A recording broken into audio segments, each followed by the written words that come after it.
안녕하세요. 저는 결혼한 지 10년째가 된 30대 후반의 직장인 여성입니다. 제 나이 또래의 분들은 자기 집 마련이 꿈인 분들이 많으실 텐데요. 저 역시 어릴 때부터 집에 대한 욕심이 많은 편이었습니다. 어릴 때는 예쁜 바비 인형 집을 보면서 나중에 어른이 되면 꼭 이런 집에 살고 싶다고 생각을 했지만 현실은 절대 그렇지가 녹록치가 않았어요. 바비 인형 집은커녕 서울의 열 몇 평짜리 아파트를 제 명의로 마련하는 것도 정말 힘든 일이잖아요. 꿈에 그리던 바비 인형이 사는 전원주택 2층 집은 아니지만 그래도 지금은 제 가족과 함께 신도시의 쾌적한 아파트에서 살고 있습니다. 이렇게 안정적인 가정을 이루기 위해 제가 어떤 일을 겪어야 했었는지 많은 분들에게 털어놓고 싶었어요. 그러다가 이 사연 채널을 알게 되었습니다. 그래서 서슴없이 제 이야기를 적어 보내려고 해요. 일단 저는 20살이 되면서부터 부모님의 권유로 청약통장을 붓게 되었습니다. 저희 부모님이 집 때문에 예전에 고생을 많이 하셨거든요. 소진아, 일단 천약부터 부어라, 알지? 우리 너 어릴 때 전세 사기 당해서 고생했던 거 사람 일 어떻게 될지 모르는 거야. 하지만 그때 당시에 저는 청약이 뭔지도 몰랐고 시큰둥한 반응을 보였습니다. 그게 뭔데? 나 열심히 저금하고 있는데 청약 통장까지 만들어야 돼? 제 말에 저희 부모님이 너털 웃음을 지으시더니 열심히 설명을 해주셨어요. 일단 제가 아르바이트를 구하기 전까지는 부모님께서 청약통장에 돈을 넣어주시겠다고 했습니다. 저희 부모님께서도 경제관념이 투철하시고 꼭 필요한 곳에만 돈을 쓸 줄 아는 분들이시거든요. 덕분에 저도 어린 나이에 벌써 용돈을 받으면서 꼬박꼬박 저축을 했습니다. 그리고 20살에 대학에 들어가서 초반에 적응하는 시간을 갖다가 바로 과외 아르바이트를 시작하면서부터는 제 용돈은 제가 벌고 청약통장도 제가 관리하게 되었어요. 열심히 하는 대로 돈이 차곡차곡 모이는 재미가 쏠쏠했습니다. 그래도 무작정 아끼면서 살지는 않았어요. 저도 또래 친구들과 만나서 같이 술도 마시고 카페에 가기도 하고 정말 마음에 드는 옷이 있으면 사기도 하면서 그 나이에 할 수 있는 소비 생활을 하면서 지냈습니다. 하지만 연애에는 흥미가 없었네요. 친구들은 20살이 되자마자 남자친구를 사귀거나 소개팅에 나가고는 했는데 저에게 제의가 들어오면 저는 항상 거절을 했어요. 소진아, 이번에 땡땡대랑 단체 미팅하기로 했는데 너도 가자. 미팅? 난 별로. 난 괜찮아. 아, 왜? 저번에도 거절하더니 넌 남자에 관심이 없어? 연애도 좀 하고 그래야지. 우리 고등학교 때 열심히 공부만 했잖아. 아니, 난 그냥 아직 연애하고 싶지가 않네. 미안해. 나중에 연애하고 싶어지면 그때 너한테 말할게. 아휴, 하여튼 별나다니까. 그래, 나중에 필요하면 말해. 내가 또 마당발이잖니? 그렇게 저는 대학교 2학년 때까지 모태솔로로 혼자서 지냈습니다. 하지만 다른 친구들처럼 남자친구를 만들고 싶다는 생각이 들지 않았어요. 그러다가 대학교 2학년 때 같은 과 수업에서 지금의 남편을 만나게 되었습니다. 군대를 다녀와서 복학을 한 선배였어요. 첫인상부터 까무잡잡한 피부에 선이 굵고 믿음직스럽게 생긴 얼굴에 눈길이 갔습니다. 그런데 수업을 듣다가 같은 조가 되어서 같이 과제를 해야 할 일이 생겼어요. 그때 서로 연락처를 주고받고 자주 만나서 과제를 하면서 그 사람한테 더 빠져들었던 것 같습니다. 성격이 정말 모난 데가 한 군데도 없었거든요. 대화를 하다 보면 저도 긍정적인 편이었는데 더 긍정적으로 생각하게 만들었어요. 아, 이거 너무 어려운데? 선배, 우리한테만 너무 어려운 주제 준 것 같지 않아요? 교수님이나 싫어하나? 우리가 그만큼 잘하니까 믿고 주신 거겠지. 기대하는 바가 있을 테니까 그에 부응하도록 열심히 하자. 그렇네요. 제가 너무 힘들어서 부정적으로 생각했네요. 에이, 반성. 반성. 아르바이트 많이 힘드니? 나도 요즘 일하고 있긴 한데 돈 벌면서 공부하는 게 쉬운 일은 아니지. 그래도 힘내자. 선배도 아르바이트예요? 뭐예요? 나도 과외도 하고 이것저것 많이 하고 있어. 우리 둘 다 시간 없으니까 만났을 때 열심히 하자. 하자. 이전에는 복학한 선배들한테 이미지가 사실 좋지는 않았거든요. 항상 동네 백수 마냥 두리번 무슨 재밌는 거리 없나 찾고 다니며 후배들에게 꼰대짓 하는 게 불만이었습니다. 하지만 그 선배는 그런 제 편견을 싹 깨주는 사람이었어요. 항상 모든 일에 최선을 다하고 성실한 점에서 배울 점이 많은 사람이었습니다. 그래서 그 선배와 계속 친하게 지내고 싶다고 속으로 생각을 했어요. 교수님과 같은 과 친구들에게 극찬을 받으면서 선배와의 조별 과제를 마쳤습니다. 저는 사실 제가 선배를 좋아하고 있다는 걸 알면서도 그저 선배로서 좋아하는 거라고 부정을 하고 있었거든요. 그런데 선배가 먼저 저에게 다가왔어요. 소진아, 나 이상해. 뭐가요? 자꾸 널 안 보면 생각나고 머릿속에서 너 웃는 모습이 둥둥 떠다녀서 미치겠어. 정말요? 왜 그러지? 아무래도 내가 널 좋아하는 것 같아. 우리 만나볼래? 선배의 그런 고백을 듣고 저는 처음으로 남자 때문에 심장이 터질 듯이 뛰는 것을 경험할 수 있었습니다. 그리고 그날 이후로 저희는 같이 공부도 하고 연애도 하면서 불꽃 튀는 대학 캠퍼스 커플이 되었어요. 제 동기들도 저와 그 선배가 정말 잘 어울린다면서 부러워하기도 했습니다. 하지만 모든 사람 관계도 그렇고 연애도 그렇고 항상 좋은 날만 있는 건 아니었습니다. 저희도 한때 헤어진 적이 있거든요. 가끔씩 남자친구가 저와의 약속을 까먹고 연락이 두절될 때가 있었습니다. 그러면 저는 약속 장소에서 기다리다가 별 생각이 다 들었어요. 사고가 난 건 아닌지, 어디 가서 무슨 일이 난 건 아닌지, 아니면 다른 여자와 바람 피우는 건지, 그런 잡생각이 들다가 제 스스로가 초라해져서 다 그만두고 싶다는 생각에 먼저 이별을 고했습니다. 오빠, 우리 그냥 이쯤에서 헤어지자. 나도 이제 좀 지치네. 예전처럼 선후배 관계로 돌아가자. 이제 우리도 마지막 학년이고 서로 바쁘니까 응원할게. 그렇게 쿨한 척 메시지를 보내놓고 저는 집으로 돌아가서 펑펑 눈물을 흘렸습니다. 울다 지쳐서 잠이 들었는데 다음날 핸드폰에 불이 나 있더라고요. 남자친구로부터 온 전화랑 문자 메시지가 쌓여 있었습니다. 그리고 학교에서 만났는데 저보다 더 눈이 빨갛게 부어올라서 저를 보자마자 눈물이 그렁그렁 하더라고요. 소진아. 뭐야, 울었어? 소진아, 정말 미안해. 사실은 내가 여동생이 있는데 걔가 사고를 쳐서 그거 수습하느라고 정신이 없었어. 미리 말하지 못해서 미안해. 너 없으면 안 돼. 나 화 풀릴 때까지 내가 뭐든 할게. 그 말을 듣고 저는 눈물이 나면서도 웃음이 났어요. 그리고 남자친구에게 처음으로 동생에 관한 이야기를 듣게 되었습니다. 3살 터울의 여동생이 있는데 어릴 때부터 사고뭉치였다고 하더라고요. 아버지께서 돌아가신 이후에 남자친구가 어머니와 여동생을 위해서 많이 헌신했다는 이야기를 들었습니다. 오빠도 고생이 많았겠네. 이제 20살도 넘었고 다 컸는데 자기 삶 자기가 꼴이라고 해. 그런 일이 있었으면 나한테 상의도 하고 그러면 좋았잖아. 앞으로는 그렇게. 미안해. 이해해줘서 고마워, 소진아. 그 후로 저는 남자친구가 여동생 때문에 얼마나 많이 희생을 하고 살고 있는지 알게 되었습니다. 그때는 남자친구를 이해하려고 많이 애를 썼어요. 그리고 서로 대학 졸업 후 좋은 곳에 취업을 하기 위해서 전보다는 만남을 줄이고 열심히 스펙을 쌓았습니다. 그리고 졸업 후에 저는 공기업 취업에 성공을 했고 남자친구는 대기업으로 취업을 했습니다. 제가 먼저 취업에 성공하고 남자친구가 면접을 보러 다닐 때 옆에서 기도를 해주었습니다. 둘 다 좋은 회사에 취업을 하게 되고 정말 기뻤어요. 남자친구는 본인이 최종 합격을 하는 날에 저에게 청혼을 했습니다. 소진아, 나 너무 기뻐. 이게 다 소진 네 덕분이야. 소진아, 우리 결혼하자. 그 말을 듣고 저도 기쁘기는 했지만 아직은 때가 아니라는 생각이 들었어요. 나도 정말 행복해. 근데 아직 결혼은 좀 이른 거 아니야?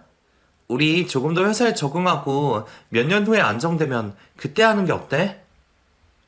그래. 나도 꼭 너랑 결혼하고 싶은 마음에 미리 청혼한 거야. 나중에 정식으로 청혼할게. 사랑해?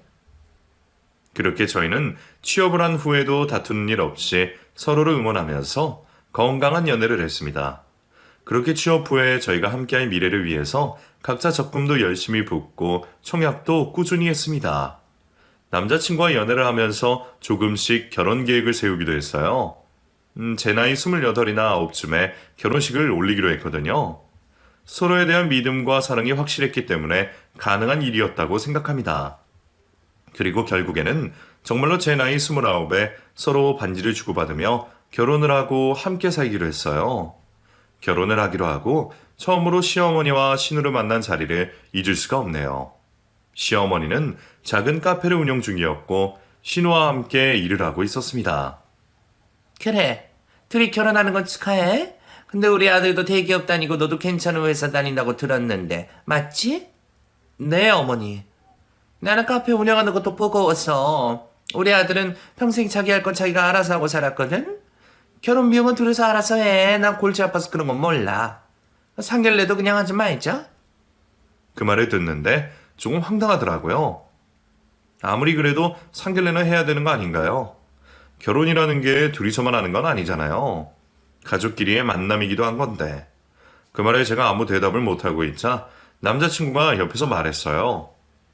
엄마, 그래도 상견례는 해야죠. 양가 어른들 만나서 인사 나누는 자리인데. 상견례는 예물 예단 그딴 거 이야기하고 그런 자리 아니야? 난 그런 거 안 할 건데 뭐하러 만나. 그냥 둘이서 알아서 해. 시어머니의 말에 신우이도 동조하더라고요. 맞아. 엄마랑 나랑 카페 일하느라 바빠. 오빠가 알아서 해. 결혼식에만 가면 되는 거잖아. 그치 엄마? 그렇지 뭐. 둘이 말만 하게요. 다 큰 성인들이 알아서 하면 되지. 아무튼 축하하고 밥이나 먹자. 신우이와 시어머니의 사이는 꽤 돈독해 보이더라고요. 제가 앞에 있는 걸 신경 쓰지도 않고 둘이서 히덕거리면서 담소를 나눴습니다. 그래도 시댁에 인사하는 자리라 긴장을 하고 나왔던 저는 머쓱해서 밥이 입으로 들어가는지 코로 들어가는지도 모르고 먹어치웠네요. 저희 부모님은 남자친구를 마음에 들어 하셨어요. 그리고 부모님께서는 혼수할 비용을 보태주셨습니다. 엄마 아빠가 많이는 못해주고 혼수 준비하는데 부담은 될 거야. 괜찮은데. 고마워요. 그래. 신혼집은 어떻게 하기로 했어? 일단 둘 다 대출은 아직 생각 안 해봤고 오피스텔 전세로 구해서 살다가 청약되기를 기다리려고요. 지금 당첨되기 일보 직전이야. 내가 부은 지도 오래됐고 신혼이면 가산점도 붙어서 될 확률이 높잖아요. 그래. 아직 젊은데 시간 많다. 근데 우리가 사돈을 먼저 만나야 되는 거 아니니? 그 말에 남자친구가 식은땀을 흘리며 어쩔 줄을 몰라 해서 제가 대신 대답했습니다. 시어머니가 많이 바쁘셔서 나는 인사하고 결혼식 어떻게 진행할지 다 상의했으니까 걱정 마세요. 엄마, 아빠, 저희가 다 알아서 할게요. 그리고 감사해요. 오빠, 우리 혼수 걱정 덜었다? 제 말에 저희 부모님도 남자친구도 활짝 웃어 보였습니다.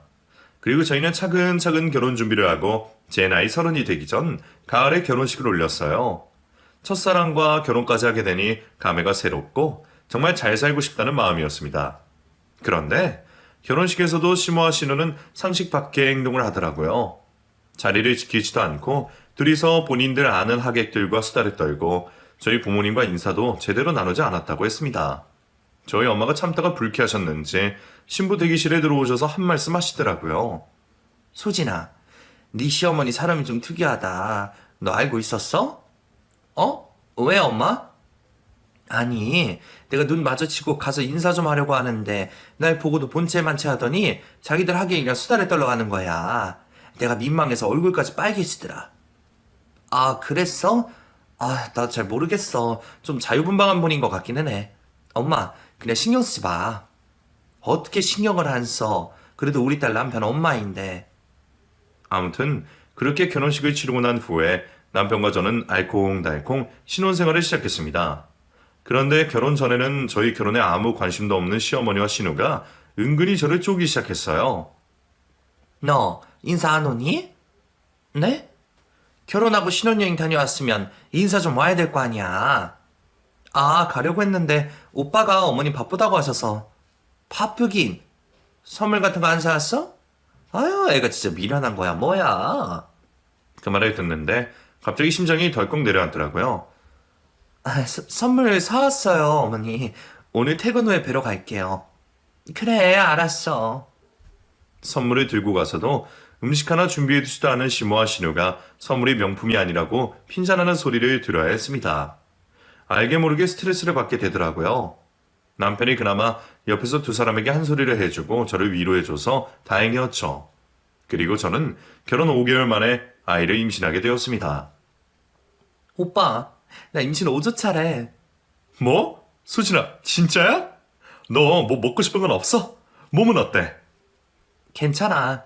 나 상큼달달한 과일이 먹고 싶다. 이따 퇴근할 때 만나서 같이 장 보자. 그래, 소진아. 나 너무 행복해. 계획보다 조금 빠른 임신이기는 했지만 아이를 낳지 않을 생각은 없었기 때문에 남편도 저도 정말 설레는 마음이었습니다. 다행히 저는 흔한 입덧도 하지 않고 무난하게 아이를 임신한 채로 회사도 다녔어요. 그러다가 저희에게 좋은 소식이 또 생겼어요. 바로 제가 붙던 청약으로 서울 아파트가 당첨이 되었다는 소식이었습니다. 오빠, 우리 아파트 당첨됐어. 서울이야. 서울이면 우리 여기서 회사 다니는 것보다 훨씬 낫잖아. 둘 다 회사는 서울인데 집이 경기도에서 힘들었는데. 너무 잘 됐지? 우리 애가 복덩이인가 봐. 아이 갖고 나서 좋은 일만 생기네? 정말? 소진아, 난 너랑 결혼해서 이렇게 받기만 하는 것 같아서 아무튼 정말 잘 됐다. 고마워. 고맙긴. 계약금도 치러야 하고 이래저래 오빠랑 나랑 돈 쓸 일 많을 거야. 그래도 너무 기쁘다. 우리 나이에 자가 마련이라니. 거기 위치도 좋고 진짜 대박이야. 나도 준비하고 있을게. 원래는 당첨되었던 사람이 포기를 하는 바람에 저희에게까지 기회가 온 것이었어요. 그래서 계약을 하고 나면 당장 8개월 뒤에 저희가 새 집에 입주를 할 수 있었습니다. 그렇게 저희 부부는 서로 모아두었던 돈을 합치고 조금의 대출을 받아서 청약 당첨된 아파트의 계약금과 잔금을 모두 치렀습니다. 정말 그때 행복한 기분은 이루 말할 수가 없어요.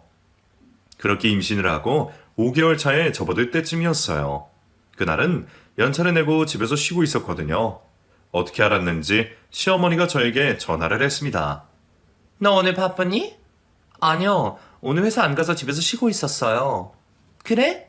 잘 됐다. 네 신우 결혼한다. 근데 너희 청약 당첨됐다며? 네? 아, 오빠가 말했나 보네요. 네, 잘 됐죠?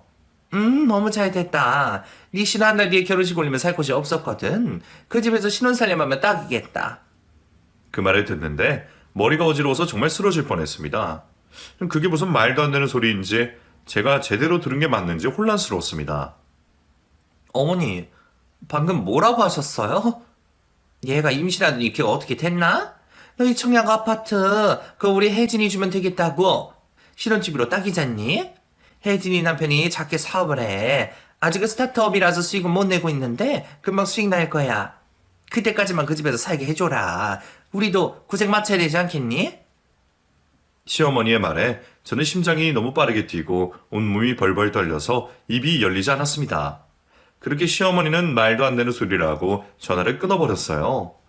그날 남편이 퇴근하기를 기다리면서 저는 머릿속으로 온갖 근심 걱정을 해야만 했습니다.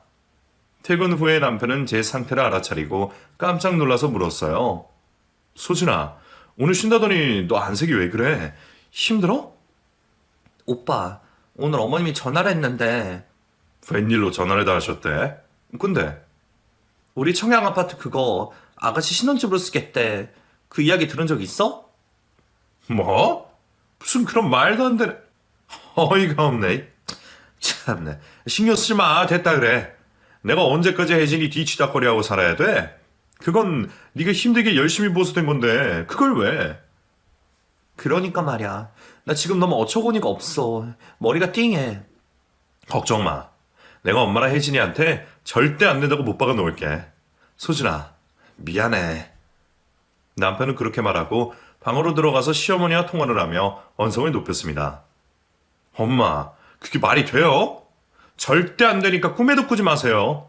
혜진이 신혼집을 왜 우리 집에서 한다는 거예요? 우리도 아이 낳고 그 집에서 신혼살림 해야 돼요. 소진이 임신해서 힘든데 전화해서 그런 말도 안 되는 소리 하셔야겠어요? 남편의 말에 시어머니가 뭐라고 했는지 남편이 한숨을 푹 내쉬더라고요. 아, 정말 말이 안 통하네. 됐어요. 앞으로 소진이한테 전화하지 마세요. 제가 괜히 그런 이야기를 해서. 엄마랑 혜진이는 항상 저한테 바라기만 하고 사셨잖아요. 이제 저도 제 가정 지킬 거니까 그런 줄 아세요. 끊어요. 남편이 통화를 하는 동안 저는 남편의 저녁 밥상을 차리고 있었어요. 그런데 남편은 밥이 입으로 넘어가지 않는지 먹는 둥 마는 둥 하더니 저에게 걱정 말라는 말만 하고 방으로 들어갔습니다. 제 속도 속이 아닌데 남편은 본인 어머니 때문에 저에게 피해를 주는 것 같아서 미안해 하더라고요. 남편이 워낙에 남한테 피해주는 걸 괴로워하는 성격에다가 하물며 아내와 태어날 아이를 생각하니 근심이 많아진 듯 했어요. 오빠, 어머님 말씀 그냥 한 귀로 듣고 흘리자. 어머님도 그냥 하신 말씀일 거야. 설마 그 집에 신혼집에. 에이, 오빠, 난 괜찮으니까 너무 잡생각하지 말고 얼른 자. 소진아. 근데 우리 엄마가 어디로 튈지 모르는 사람이라서. 아무튼 내가 반드시 지킬 거야. 그 이후로는 시어머니가 저에게 전하는 일 없어서 그냥 하루 소동으로 넘어갔다고 생각했습니다. 그리고 신우의 결혼식이 진행되었어요. 얼굴만 보고 사람을 판단하면 안 되지만 신우 남편은 뭔가 사람이 뺀질뺀질하게 생겼더라고요. 신우보다도 나이가 어리다고 들었습니다. 그 어린 나이에 사업을 시작했다고 하니 집안이 좀 사는 집인가 싶었는데 그런 것도 아닌 것 같더라고요. 아무튼 신우는 결혼 후에 시어머니 댁에서 함께 지내기로 했다는 이야기를 들었습니다. 그때는 뭐 그런가 보다 했어요. 저희 청약 당첨된 아파트에 내던 욕심은 사라졌나 싶었죠. 그리고 저는 10달을 품은 아이를 낳게 되었어요. 몸을 풀고 나서 바로 서울 새 아파트에 입주를 하려고 출산 전부터 작은 짐들은 쌓아두고 이사 준비를 하고 있었습니다. 아이가 조금 크게 나와서 제가 출산을 하면서 예상보다 많이 힘들었거든요. 그래서 조리원에서 몸을 풀게 되었습니다. 남편도 제 걱정에 회사에 휴가를 쓰고 조리원에서 함께 2주간 머물며 저를 보살피고 아이도 보면서 생활을 했어요. 그리고 조리원을 퇴소한 후에 아이는 잠시 저희 친정어머니에게 맡겼습니다. 남편과 저는 저희가 신혼집으로 살던 오피스텔로 돌아가서 이사 준비를 시작했어요. 그리고 이사할 아파트에 다니러 갔다가 그 자리에서 주저앉고 말았습니다. 문을 열었더니 신우와 신우의 남편이 온갖 가구와 살림을 다 들여놓고 둘이 앉아서 맥주를 마시며 TV를 보고 있더라고요. 저는 처음에는 집을 잘못 찾아왔나 싶었어요. 그런데 제가 당첨된 아파트가 확실했습니다. 저는 현관에 주저앉았고 화가 난 남편이 집 안으로 들어가서 신우에게 소리를 질렀어요. 너 지금 여기서 뭐 하는 거야? 그러자 신우는 아무런 동요도 없이 느긋하게 대답했습니다. 오빠야말로 말도 없이 남의 집에 무슨 일이야? 그러고 있는데 주방에 있던 시어머니도 거실로 나와서 저희를 보고 말했습니다. 너 얘는 어쩌고 여기 왔냐? 뭐해? 왔으면 들어와. 정말 기가 막히고 소름이 끼쳐서 정말 몸이 굳어버리더라고요. 남편은 시모와 신우, 그리고 신우의 남편에게 말했습니다. 이 사람들이 대체 여기 우리가 이사할 집인데 여기서 다들 뭐 하는 거예요? 언제 이렇게 가구까지 다 들여놓고 언제부터 이러고 있었던 거야? 그러자 시어머니가 말했습니다. 얘가 뜬금없이 뭔 소리야? 내가 전에 소진이한테 다 말해놨는데 혜진이 신혼집으로 딱이겠다고 그렇게 하기로 해서 너희 우리 이사하는데 신경 쓰일까봐 아이 낳으러 갔을 때 이사하고 들어온 건데 왜? 뭐가 문제야? 그 말에 지가 울분을 토해내며 대답했어요. 어머니, 제가 언제 그랬어요? 얘네가 참 몰라. 이왕 이렇게 이사한 거 어쩌겠어? 너희는 집이 있잖니, 오피스텔. 혜진이랑 최서방이 여기서 계속 산다는 것도 아니고 신혼 1, 2년 산다는 건데 이렇게 쪼잔하게 굴거야? 아유, 최서방 보기 창피해서 원. 시어머니는 그렇게 말하고 있었고 신우와 신우의 남편은 못 본 척하고 둘이서 속닥거리고 있더라고요. 마음 같아서는 신우와 신우 남편의 멱살을 잡고 그 집에 차려놓은 모든 살림들을 다 뒤집어 엎어버리고 싶은 심정이었습니다. 하지만 남편을 봐서 이를 꽉 깨물고 참았어요. 그리고 남편이 신우와 신우 남편에게 말했습니다. 한 달 기간 줄게. 정말 많이 참고 있는 거야. 그 기간 안에 이사 가지 않으면 우리도 어떻게 할지 몰라. 그리고 엄마는 대체 저한테 평생 해준 게 뭐가 있다고 이렇게 바닥까지 싹싹 다 긁어가려고 해요. 제가 소진이한테 미안해서 앞으로 어떻게 살라고. 정말 너무하시네요. 뭐? 우리 아들이 장가가더니 많이 달라졌네. 역시 남자는 여자를 잘 만나야 하는 것을. 그때 내가 반대를 했어 했는데 아유, 여시 같은 년. 엄마. 야, 혜진이 너 내 말 듣고 있지? 한 달이야. 한 달 내로 싹 정리해서 나가. 소진아, 가자. 남편은 그렇게 소리지고 쓰러져 있던 저를 일으켜 세워서 밖으로 나갔습니다. 밖으로 나가서 차에 타자마자 서럽게 울더라고요. 정말 엄마도 아니야. 어떻게 저런 말도 안 되는 짓을 할 수가 있냐? 소진아, 미안해.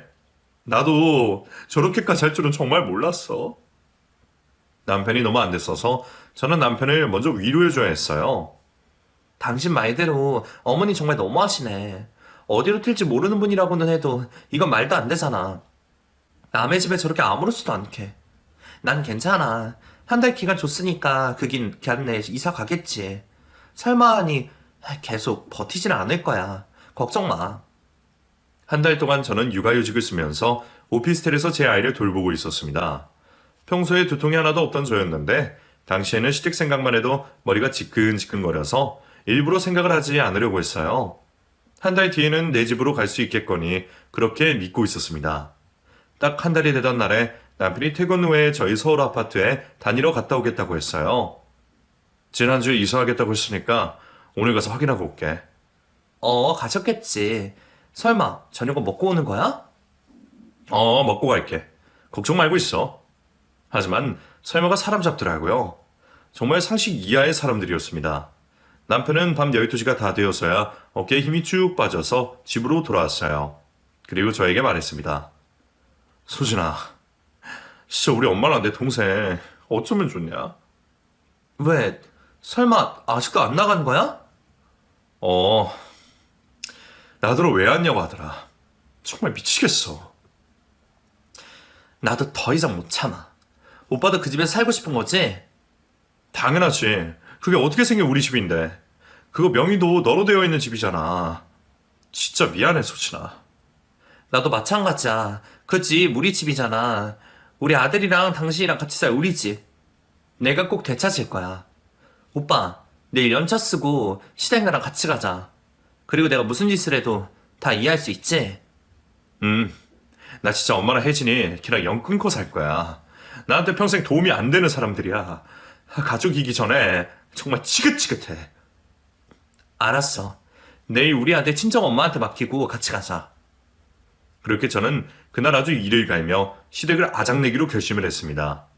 그리고 저희 아이를 친정엄마에게 맡긴 후에 남편과 함께 서울 저희 집으로 찾아갔어요. 그날도 신우와 시어머니는 제 집에서 탱자탱자 놀고 있더라고요. 왔냐? 또 연락도 없이 왔어? 너희네 출근 안 하니? 시어머니가 또 그렇게 말했고 제가 대답했습니다. 어머니야말로 카페 안 나가세요? 남이사? 말씀 잘하셨네요. 우리 남이잖아요? 여기는 재미를 입는 제 아파트고요. 오늘 월세 받으러 왔어요. 한 달간 사신 돈은 내셔야죠. 제가 그렇게 큰 소리로 말하자 시어머니와 시누이가 눈이 땡그레져서 저를 바라봤습니다. 그리고 시누이가 웃으면서 말했어요. 웃기다 언니. 월세요? 월세는 무슨? 여기 내가 사는 내 신혼집인데 무슨 월세야? 말이 되는 소리를 해야지.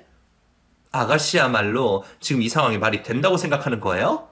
월세 안 내면 무단 주거 침입으로 경찰에 신고할 수도 있어요. 뭐라고요? 경찰? 언니, 말이면 다인 줄 알아요? 왜요? 내가 못할 것 같아? 그러자 남편도 옆에서 저를 거들었습니다. 난 두 사람이랑 영 끊을 거고 나도 같이 경찰에 신고할 거야. 내가 한 달이랑 기간 줬으면 알아서 나갔었어야지. 오빠, 진짜 이럴 거야? 사실 우리 그 이 사업 망했어. 이 집 나가면 우리 갈 데도 없어. 엄마랑 나랑 하던 카페도 지금 적자고 임대로 내놓을 건데 오빠까지 이러면. 시누이가 갑자기 우는 신용을 했고 남편은 더 단호하게 말했습니다. 너 그런 누가 한두 번이냐? 내가 내 가정까지 이룬 마당에 네 그런 속임수에 넘어갈 것 같아? 두 사람 이제 알아서 살아. 그 카페도 내가 해준 거였잖아. 이 대출금도 아직 조금 남았는데 그것까지 망해? 대출금도 끊을게요. 그래 소진아 당장 112에 전화해. 여기 주거 침입한 사람들이 있다고. 지금 전화할게. 제가 휴대전화로 전화를 하려고 하자 갑자기 시어머니가 달려들어서 제 전화기를 빼앗았습니다. 그리고 시누이와 함께 저희 앞에서 사정사정을 하더라고요. 얘들이 진짜 왜 이래? 작정을 했나 보네. 우리 말 좀 들어봐. 엄마, 저 엄마 말 들을 생각 없어요. 제가 한 달 기회 드렸잖아요. 이거 정말 뉴스감이에요. 어떻게 며느리 집에 이렇게 무단으로 들어와서 지낼 수가 있어요? 저는 엄마 아들 아니에요? 너는 장남이잖니. 우리 집 기둥이잖아. 이해를 해줘야지. 여기서 나가면 우리 진짜 길바닥에 나앉아야 돼. 알겠어. 알겠어. 우리가 집 구할 때까지만 좀 시간을 줘라. 하지만 남편은 절대 그 말을 듣지 않았습니다. 시간 많이 들었어요. 더 이상은 안 돼요.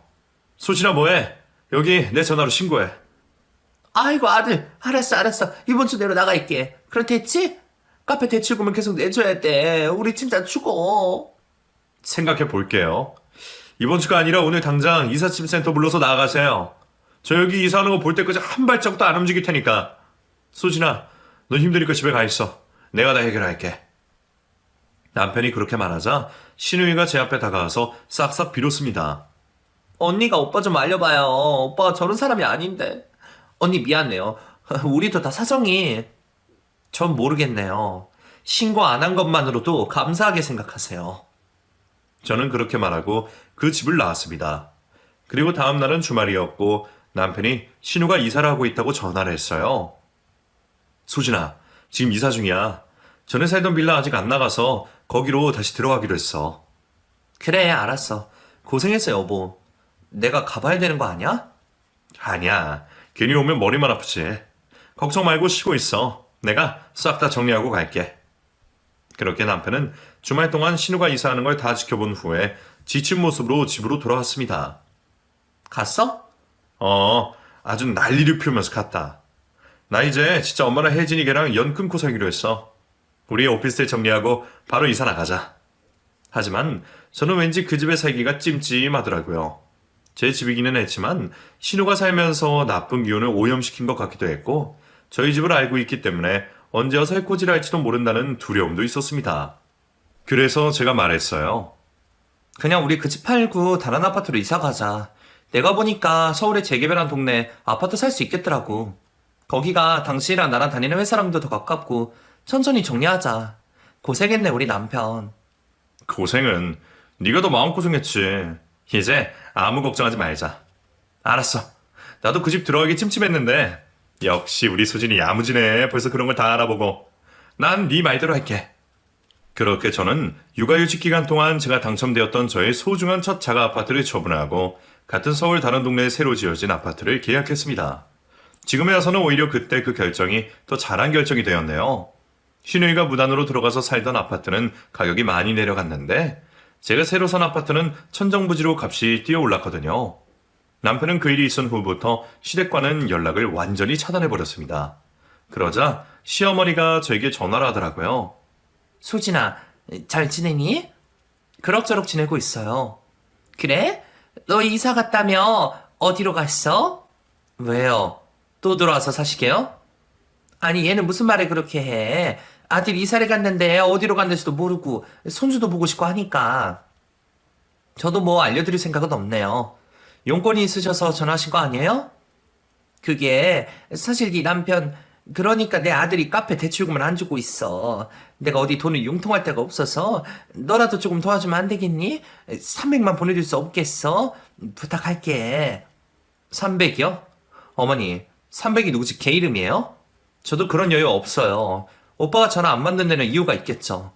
저한테 앞으로는 이런 일로 전화하지 마세요. 끊을게요. 조금 야멸차게 느껴질 수는 있겠지만 그러지 않으면 어디까지 갈지 모르는 사람들이라서 저는 그렇게만 하고 전화를 끊었습니다. 그런데도 계속 전화가 와서 번호를 차단해버렸어요. 그리고 모르는 번호는 받지 않고 살았습니다. 남편과 저는 시댁과 차단을 하고 오히려 속이 편안해졌어요. 그리고 아들을 낳은 2년 후에 저는 딸도 낳게 되었습니다. 최근에 추석 명절에 아이들을 데리고 저희 친정에 갔어요. 아이들이 외할머니, 외할아버지를 정말 좋아하거든요. 아이고, 우리 이쁜이들 왔어? 할머니, 할아버지, 보고 싶었어요. 길게 한 달 전에 보고 오랜만에 보는구나. 한 달 전이 부쩍 컸네. 그 말을 듣고 저는 웃음이 나오더라고요. 아이고, 누가 들으면 몇 년은 못 보다가 본 줄 알겠네요. 아주 외조부랑 손주랑 사이가 너무 좋으셔? 제 말은 듣는 척도 하지 않고 아이들은 저희 친정 부모님과 함께 웃고 이야기를 나누느라 바쁘더라고요. 그 모습을 지켜보며 남편도 저도 흐뭇한 미소를 지었습니다. 아나무인의 남편의 피만 쪽쪽 빨아먹고 살았던 시댁이 없어지니까 아쉬운 점은 하나도 없이 오히려 편하고 행복하기만 하네요. 혹시나 남편은 시댁 걱정을 할 수도 있어서 은근히 물어보면 정색을 하며 대답합니다. 수진아, 그 사람들 이야기 꺼내지도 마. 나는 지금 내 가정이 훨씬 중요하고 잃어버린 내 시간, 돈, 우리 가족에 다 쏟아부으면서 지금처럼 행복하게 살 거야. 엄마하고 동생이고 이제 없어. 너랑 우리 애들 그리고 장인 장모님만 있어도 충분해. 진짜? 그렇다면 뭐, 그래. 우리 지난 일은 다 잊고 앞으로도 지금처럼 행복하게 살자. 싹 다 잊자. 그 사람들 이야기 꺼내지도 마. 알았어. 간혹 가다가 친구들이 시댁이 뭘 해주고 얼마나 좋은지 자랑을 할 때가 있는데 저는 그런 게 전혀 부럽지가 않습니다. 항상 듬직하고 가정적인 남편과 사랑스러운 아이들만으로도 충분히 행복하거든요.